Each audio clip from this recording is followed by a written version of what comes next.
இன்ப நாள் இது, இனிய நாள் இது. மேடையில் விட்டிருக்கும் திரைச்சிற்பிகளே, கலைச்சிற்பிகளே,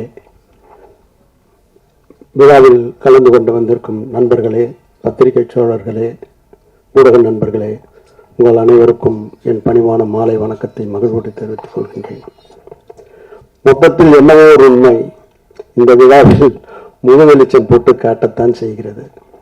ஆம், கபாலி தந்த ரஞ்சித், கர்ணன் தம்பி மாரி செல்வராஜ் இருவரும் இந்த மேடையில்.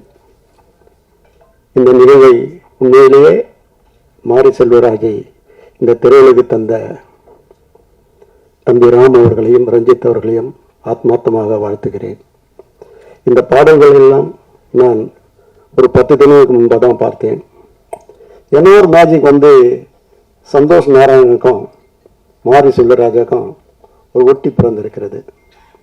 செவியிலே செந்தேன் மழை, புவியிலே சந்தோஷ் நாராயணனின் சங்கீத அலை என்பது போல் அங்கிங்கனாதபடி எங்கும் பிரமாதமாக இந்த பாடல்கள் பட்டி தொட்டி எங்கும் பட்டொலி வீசி ஒலிக்கும். இப்படிப்பட்ட சூழ்நிலையில் இந்த படம் தயாரிக்கிறது, அதுவும் ஹாட்ஸ்டாருக்கு உண்மையிலே நன்றி சொல்ல, குட்டி சாருக்கு உண்மையிலே நன்றி சொல்லி என்கிட்ட கூட அவர் நிறைய பேசியிருக்காரு. பட் அதுக்கு முதல் பொட்டு தம்பி மாரி செல்வராஜ் வச்சிருக்கிறார்.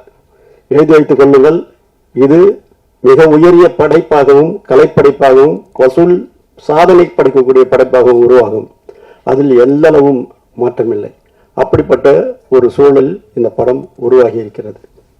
இந்த படத்தை பார்க்க வேண்டும், அதுவும் இது ஹாட்ஸ்டார் மட்டும்தான் வரணும்னு போது இல்லை இது தேட்டருக்கே கூட எத்தமாப்பா, அது ஒரு பெரிய மாஸ் வரவேற்பு இருக்குன்னு மாரி செல்வராஜ் சொன்னேன்.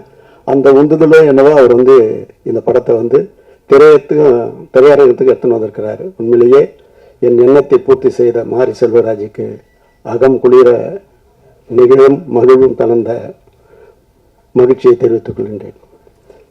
இந்த படம் மிக உயரிய கலைப்படைப்பாக இருக்கும்.